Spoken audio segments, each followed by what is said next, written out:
سورہ فاتحہ پڑھتے وقت یہ دو غلطیاں کبھی نہ کریں۔ جب بھی پڑھیں اس کا لحاظ کر کے پڑھیں، کیونکہ اگر یہ دو غلطیاں کریں گے، نماز کے اندر کریں گے تو نماز تو فاسد ہو جائے گی، آپ کی بیکار جائے گی، اور اگر جان بوجھ کر کے نماز کے اندر یا باہر کر رہے ہیں تو گناہ کبیرہ کے مرتکب ہوں گے۔ سورہ فاتحہ تقریباً ہر مسلمان کو یاد ہوتی ہے، تو جب بھی پڑھیں ان دو جگہ لحاظ کر کے پڑھیں، دھیان رکھ کے پڑھیں کہ غلطی نہ ہو۔ ان میں سے پہلی جگہ ہے ایاک نعبد و ایاک نستعین، کہ ہم تیری ہی عبادت کرتے ہیں اور تجھ سے ہی مدد چاہتے ہیں۔ ایاک تشدید کے ساتھ پڑھنا ہے، بغیر تشدید کے نہیں پڑھنا ہے۔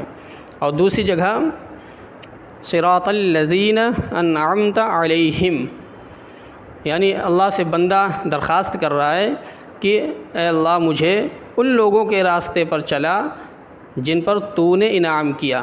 یہاں انعمت علیہم غلطی سے بھی نہیں کہنا ہے، اور اگر کہیں گے تو معنی بدل جائے گا کہ ان لوگوں کے راستے پر چلا جن پر میں نے انعام کیا، تو اس کا لحاظ کر کے پڑھنا ہے کہ غلطی بالکل نہ ہو۔ ویڈیو کو زیادہ سے زیادہ شیئر کریں تاکہ ہر ایک کو پتہ چل جائے اور وہ یہ غلطی کرنے سے بچا رہے۔ اللہ کے رسول صلی اللہ علیہ وسلم نے فرمایا الدال علی الخیر کفاعلہ، کہ بھلائی کی طرف راہ دکھانے والا، بھلائی کا راستہ دکھانے والا کرنے والے کی طرح ہوتا ہے۔ جتنا ثواب بھلائی کرنے والے کو ہوتا ہے اتنا راستہ بتلانے والے کو ہوتا ہے۔ تو زیادہ سے زیادہ اس ویڈیو کو شیئر کریں تاکہ آپ کے ذریعے سے ہو سکتا ہے کہ کسی کی سورہ فاتحہ صحیح ہو جائے، کوئی غلطی کر رہا ہو تو وہ صحیح کر لے۔